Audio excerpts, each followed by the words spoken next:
General Qamar Javed Bajwa की तैनाती से पहले मुल्क में दो अहम वाकयात हुए। 3 अप्रैल 2016 को पैनामा पेपर्स आए और उनमें नवाज शरीफ फैमिली की गैर मुल्की कंपनियां और जायदादें निकल आईं। इमरान खान के हाथ एक और कार्ड आ गया और उन्होंने नवाज शरीफ को चोर साबित करना शुरू कर दिया। दूसरा वाकया डॉन लीक्स था। ये खबर 6 अक्टूबर 2016 को नेशनल सिक्योरिटी कमेटी के इजलास में होने वाली गुफ्तगू के हवाले से शाया हुई थी और इस्टेब्लिशमेंट ने इसे सिक्योरिटी ब्रीच करार दे दिया। तहकीकाती कमेटी बनी और मियां नवाज शरीफ ने परवेज रशीद और तारिक फातमी के कलमदान वापस ले लिए। ताहम हुकूमत ने दावा करना शुरू कर दिया ये दोनों इश्यूज जानबूझकर बनाए गए हैं। जनरल राहिल शरीफ की रिटायरमेंट के बाद 29 नवंबर 2016 को जनरल कमर जावेद बाजवा ने फौज की अनान संभाल ली। उन्हें आर्मी चीफ बनाने का फैसला सिर्फ और सिर्फ मियां नवाज शरीफ ने किया था। ताहम इसमें इसहाक डार और चौधरी निसार का भी किरदार था, मगर फैसला बहरहाल मियां साहब ने किया और इसकी वजह सिर्फ एक थी। मियां साहब जानते थे जनरल बाजवा जमहूरियत पसंद हैं, ये किसी भी हाल में जमहूरियत को डीरेल नहीं होने देंगे। बहरहाल जनरल कमर जावेद बाजवा आए और उन्हें विरसे में पैनामा केस और डॉन लीक्स मिल गईं। डॉन लीक्स हुकूमत और इस्टेब्लिशमेंट के दरमियान बिला वजह नज़ा का बाइस बनी हुई थी। इंक्वायरी कमेटी की रिपोर्ट आएगी, हुकूमत जिम्मेदारों को फारिग कर देगी और यूं ये इशू खत्म हो जाएगा। हुकूमत ने 29 अप्रैल 2017 को इंक्वायरी रिपोर्ट जारी कर दी और तहकीकाती कमेटी की सिफारिशात पर अमल दरामद के लिए वजीर आजम ऑफिस से नोटिफिकेशन भी जारी हो गया। उधर नोटिफिकेशन रिजेक्टेड की ट्वीट आ गई। हुकूमत इस ट्वीट के बाद कमजोर हो गई। वजीर आजम का चंद दिन बाद चीन का दौरा था। इस्टेब्लिशमेंट चाहती थी यूं अफहाम और तफहीम से डॉन लीक्स का मामला निबट गया।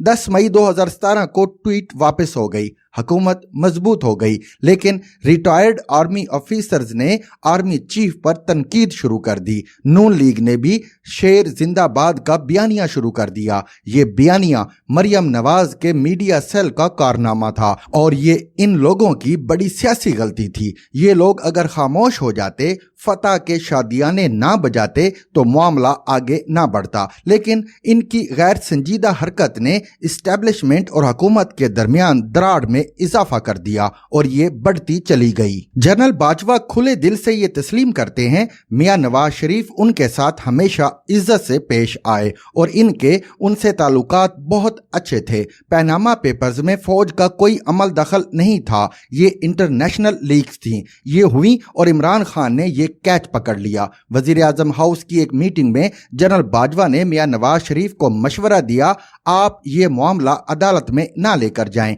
इसे पार्लियामेंट में ही हल कर लें। ये इशू अगर अदालत चला गया तो कोई इदारा और कोई शख्स आपकी मदद नहीं कर सकेगा। वजीर आजम का जवाब था, मेरे बच्चे पुरएतमाद हैं, उन्हें अदालत जाने दें, अल्लाह करम करेगा। और हुकूमत सुप्रीम कोर्ट चली गई और यूं ये मामला बिगड़ता चला गया। सुप्रीम कोर्ट ने JIT बनाने का हुक्म दे दिया। वजीर आजम को तहकीकात में एजेंसियां शामिल ना करने का मशवरा दिया गया, मगर वो ना माने और इसके बाद मामला फैलता चला गया। नवाज शरीफ के करीबी साथी ये तस्लीम करते हैं DGISI lieutenant general Naveed Mukhtar की तैनाती वजीर आजम की ख्वाहिश पर हुई थी। जनरल नवीद मरियम नवाज के सिंधी चौधरी मुनीर के रिश्तेदार थे और मरियम साहिबा का ख्याल था उनकी वजह से इनकी फैमिली को पैनामा केस में रिलीफ मिलेगा। आर्मी चीफ ने जनरल नवीद मुख्तार की तैनाती के वक्त वजीर आजम से कहा था, सर फौज चैन ऑफ कमांड का नाम है, यहाँ कोई एक शख्स अपनी मर्जी से कोई फैसला नहीं कर सकता।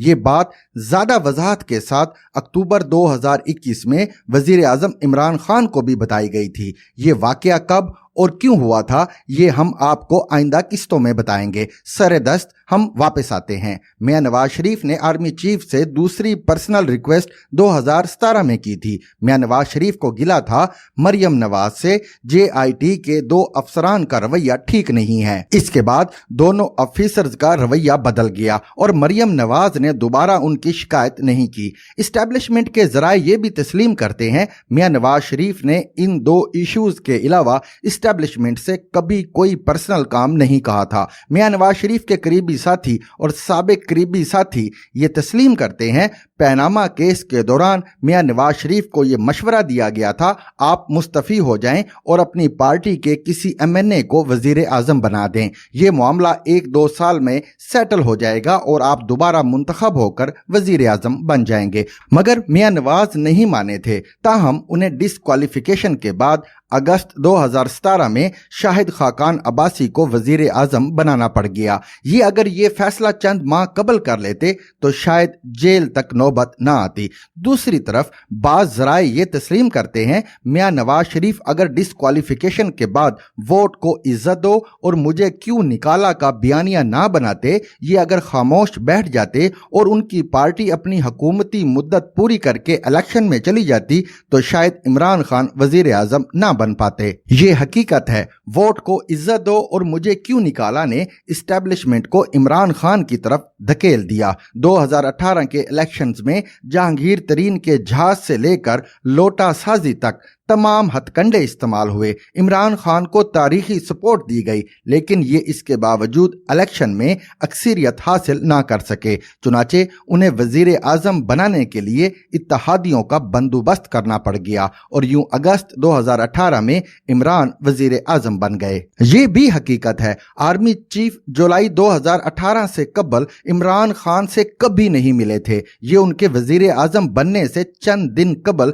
एक अफसर के साथ बनी गाला गए और इमरान खान से मुलाकात की। मुस्तकबिल के वजीर आजम की गुफ्तगू ज्यादा काबिल फहम नहीं थी, उनकी ज्यादातर बातें तखयलाती थीं। मुलाकात खत्म हो गई और ये दोनों बनी गाला से रुखसत हो गए।